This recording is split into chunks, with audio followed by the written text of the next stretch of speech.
Okay, welcome to the deep dive. So today we're jumping right into the 17th chapter of 2 Kings. Right. And it's a really significant chapter. A tough one too. Definitely. We're looking at a pivotal moment, basically, the end of the northern kingdom of Israel. Yeah, the fall of Samaria, its capital city, and the people being, well, deported by the Assyrians. That's the historical event. But the chapter does more than just report history, doesn't it? It immediately jumps into the why. It absolutely does. It frames the whole thing not just as, a military loss, but as something deeper, something tied to their relationship with the Lord. Exactly.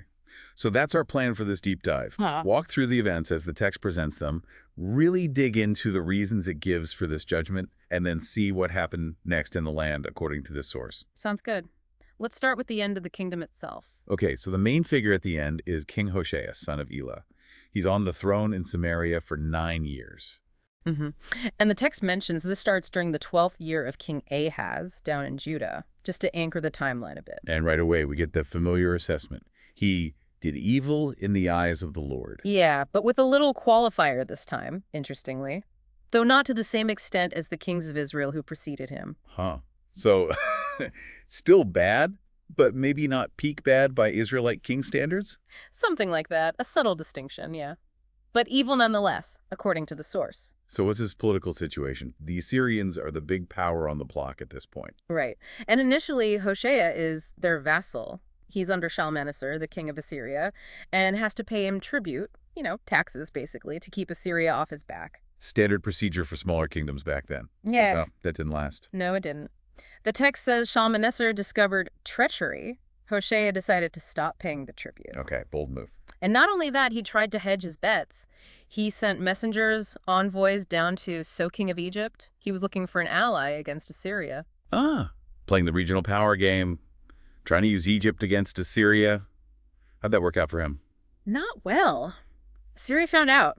Shalmaneser's response was swift. First, he seized Hoshea himself, threw him in prison. Oof. So the king is captured.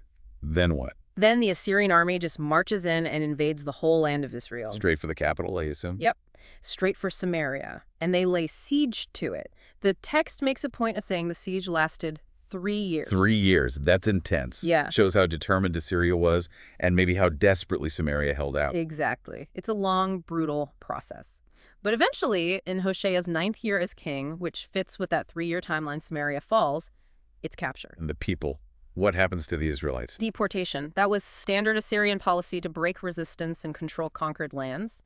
They moved the Israelites out. Where to, does it say? Yeah, it gives some specific locations within the Assyrian Empire. Hala, Gozan on the Heber River, and various towns in the region of the Medes, far away from home.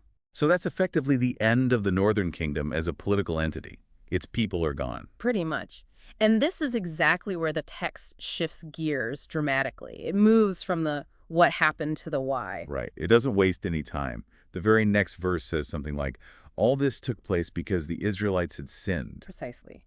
Sinned against the Lord their God, who had brought them up out of Egypt from under the power of Pharaoh, king of Egypt. It explicitly frames this national catastrophe as a direct consequence of their actions against God, reminding them of the Exodus rescue right at the outset. So for the author of this text, it wasn't just bad luck or military inferiority.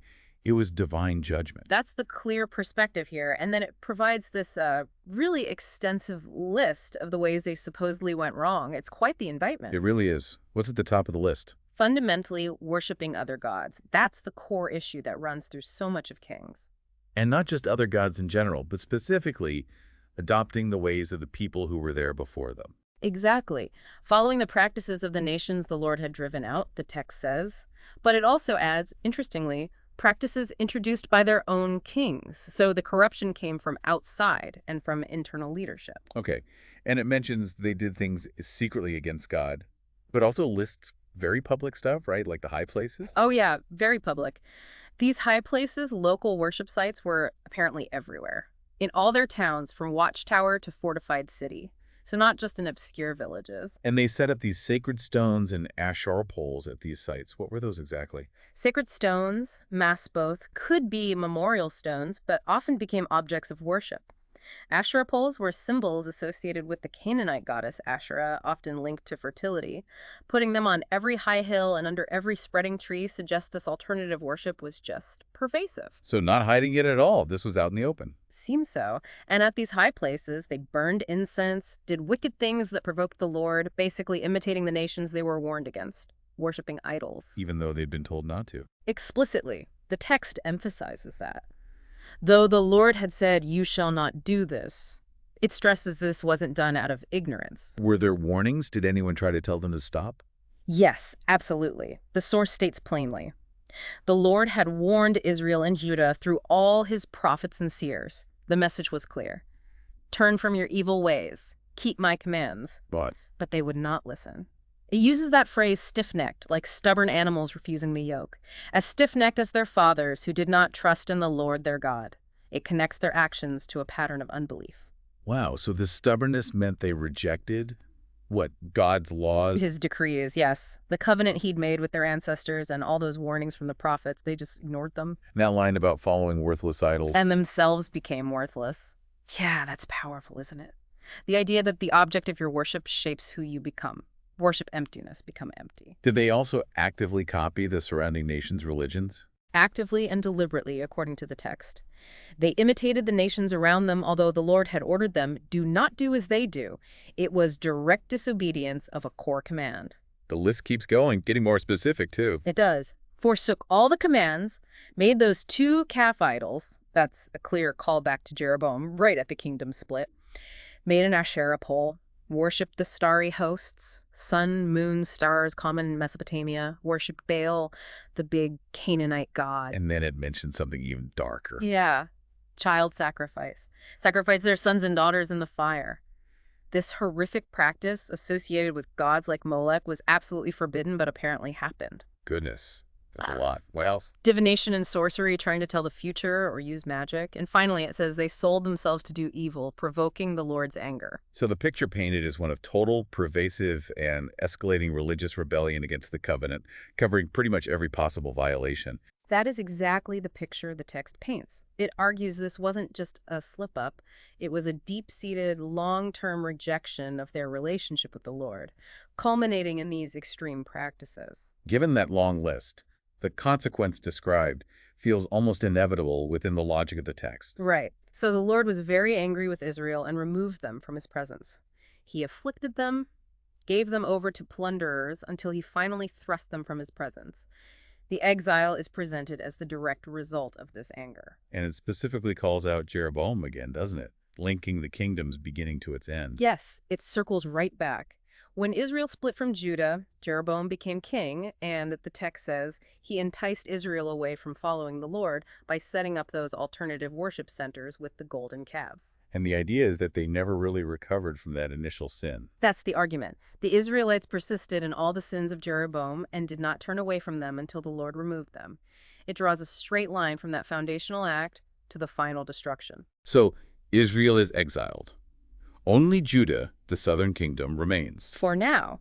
But the text adds that little warning note. Even Judah did not keep the commands and started following Israel's bad habits. It foreshadows Judah's own eventual fate, though that's a story for another time. Okay, so the theological explanation in this chapter is crystal clear. The fall of Israel was God's judgment for centuries of breaking the covenant, ignoring warnings, and embracing idolatry.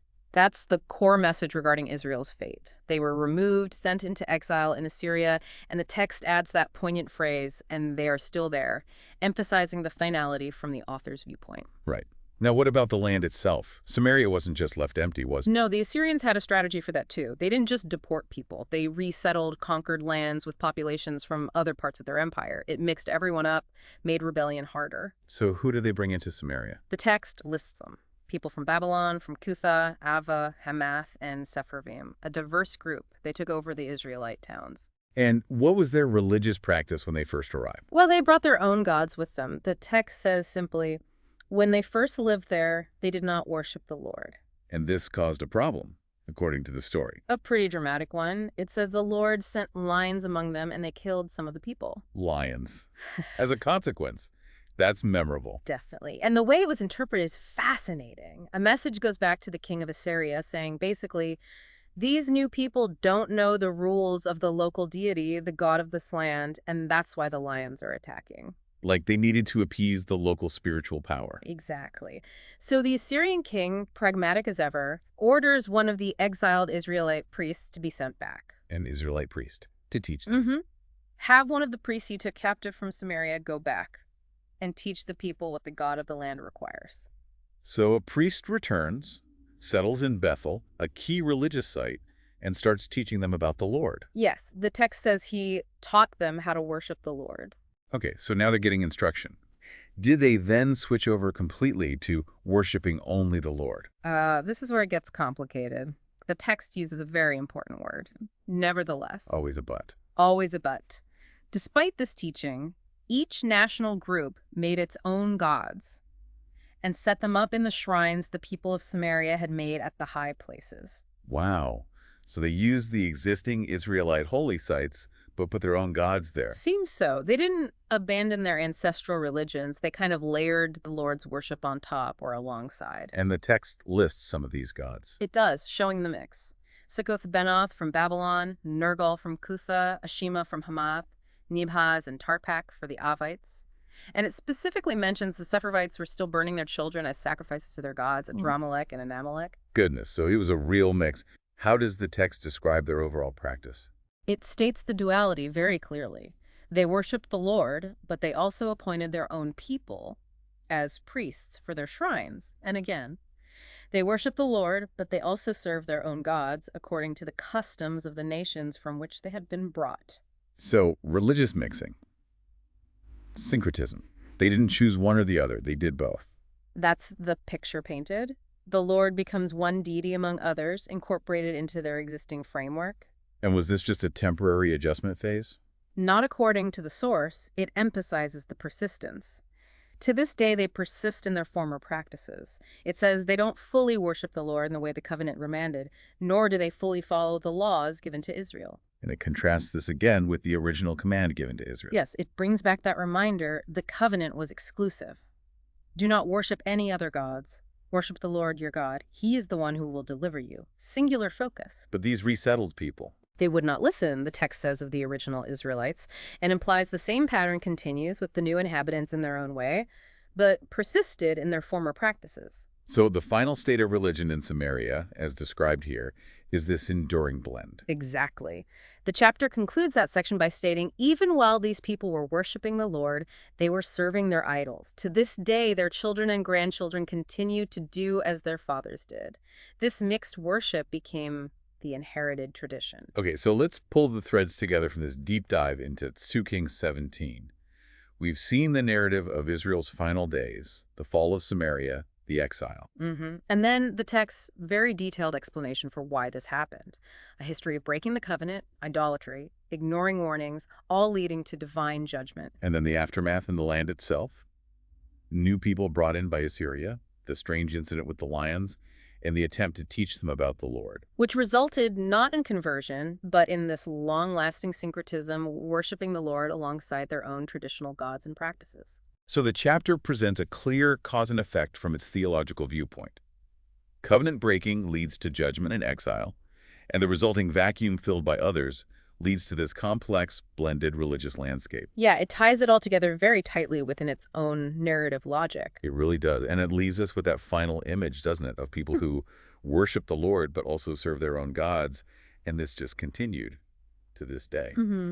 It makes you wonder, what does this persistence of combined worship tell us about how beliefs actually work on the ground, how they shift and merge when different cultures, different histories rub up against each other, even when one tradition demands exclusivity? Yeah, it's a really complex picture of religious identity and practice described in these verses. Definitely something to chew on.